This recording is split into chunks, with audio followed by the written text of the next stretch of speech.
We have reached the point where we need to do closing statements, and we're going to do closing statements in reverse order. You have 1 minute each for closing statement, and we'll start with Jeff. I don't think I can do anything in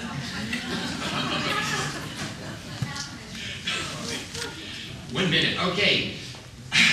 Well, one of the problems with having an entrepreneurial spirit is that when you see something, you're always going to say, well, I think I can do that better. I spent 8 years working with another jurisdiction on the inside of government, and I came up with 3 general areas that I wanted to improve, which is why I'm running for city council.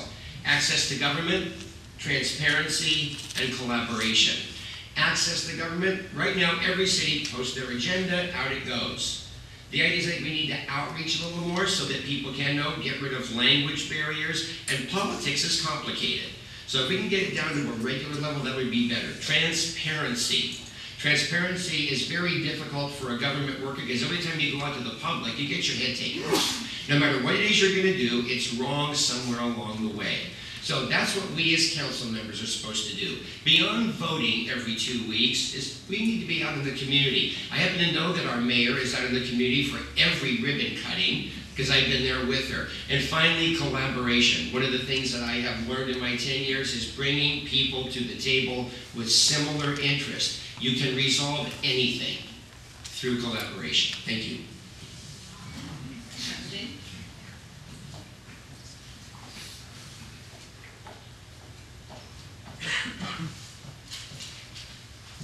As I told you when I started, I moved to Alameda because of all the wonderful things it offers. And I want to continue to see Alameda offer all those same wonderful things for the rest of my life and for future generations.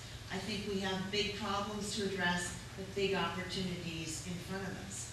Why do I think I'm the person that you should elect to city council? Well, I'm realistic.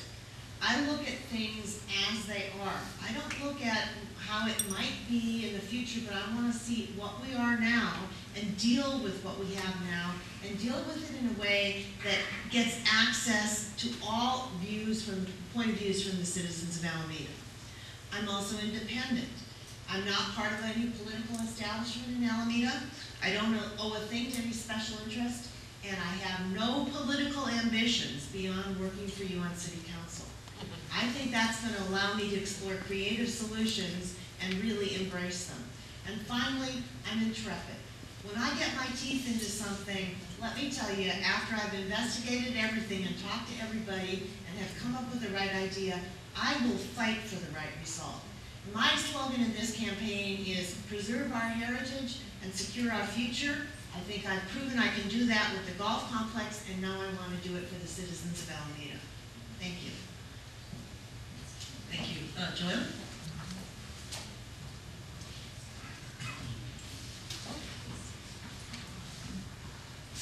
How I say at the beginning, I just become West citizen and apply to be city council.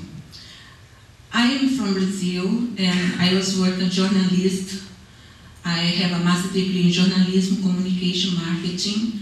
I was working 22 years in radio and television. And when I told for my friends I will be running for Alameda City Council, they say, "Are you crazy? You're just to be a citizen. You will be crazy. This is a huge step." Yes, it's a huge step. But one thing I know, I love living in Alameda. I love this town. The same I said before. Here look like a huge family. Everybody help each other. Doesn't matter any situation. You can stand your hands, have someone in there to hold your hands. And I'm here to do the same. And I count to everybody. And thank you so much for having me here today.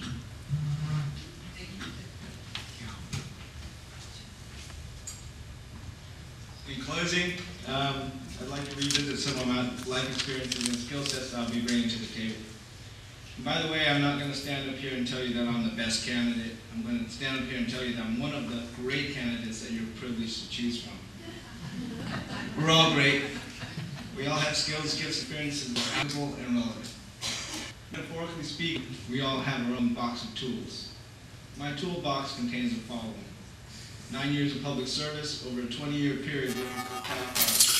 Once again, we're the largest multi-purpose emergency service resource protection agency within the United States. We aren't just forest fires, we're city, county, rural, and metro. We're always. When the Oakland Hills burned, I was there. Oakland cyberstructure collapse, we were there. Rodney King riots, we were there. San Bruno pipeline explosion, I was there. I also worked in the private sector as a medic for a private ambulance company for a number of years. This experience affords me another perspective on how to provide ALS and BLS transport services to citizens when they call 911.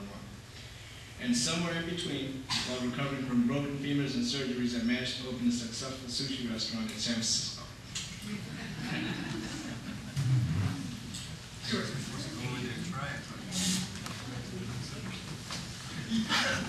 I've had 12 years of continuous public service. I served 8 years on the Social Service Board, and while on the Social Service Board, we advised the City Council, the Mayor, of the needs of the community. I was able to make a difference.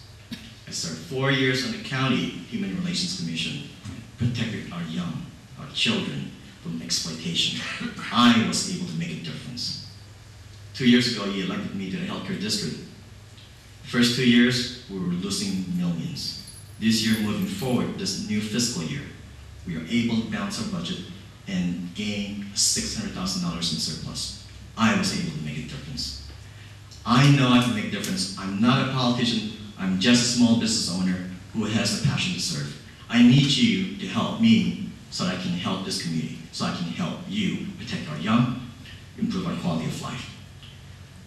Vote for me. My name is Stuart Chen. Thank you very much.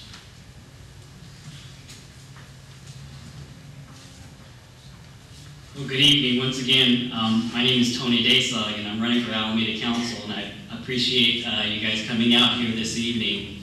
I said from the outset, one of the most major issues is dealing with budget and pension reform, and that the question isn't simply how are we going to reform our pension system or budget, but are we going to implement the strongest reforms and budget reforms that are available. I think tonight you heard clear differences between some of the candidates. I, for one, I don't want to wait until Sacramento kind of dickers around with a solution next year. I was on the Fiscal Sustainability Committee in 2009, the purpose of which was to begin to implement pension reforms. And here we are 3 years later as a city. Now, keep in mind, we're nowhere near Vallejo or we're nowhere near Stockton, but we as a city, we need to plan now and we need to be aggressive. And I think I demonstrated out of all the different candidates that I'm going to take the bull by the horn on this issue, reforming our pension systems, much in the same way that I took the bull by the horn when I was a council member in getting the Bayport development going out at Alameda Point. Let's not psych ourselves out. We can reform our pension systems just like we can get Alameda Point going. Thank you very much for your time this evening. Thank you.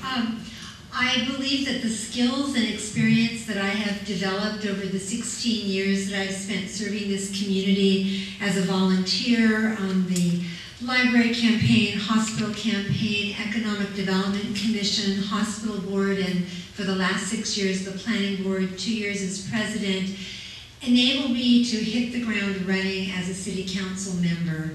I have developed a solid understanding of local issues and a good grasp of city government and public policy.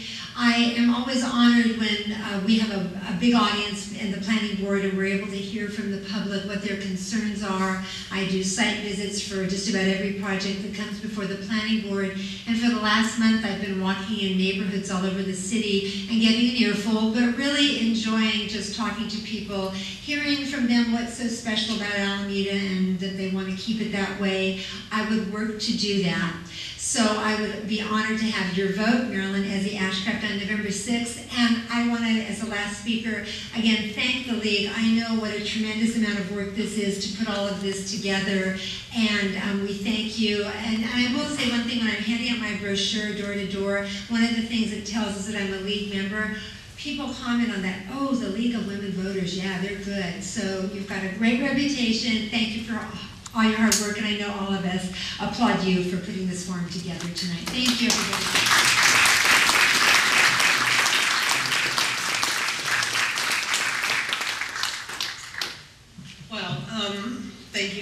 attending. Thank you to the candidates for your participation in this forum. Thank you for your willingness to invest the time and energy it takes to run for and then serve in this important office. Thank you to our questions orders and our timer, especially timer. That's a tough job. Thank you, Joy. Thank you to the audience for being here this evening to help prepare yourselves to make an informed vote during this election season. Your vote is important. Thank you also to Mastick Senior Center for their hospitality and parking lot. It's always handy. You should already have received your sample ballot. It's a lengthy one with candidates running for local, county, and state offices, along with the 10 state propositions, 2 county-wide propositions, and 1 local proposition.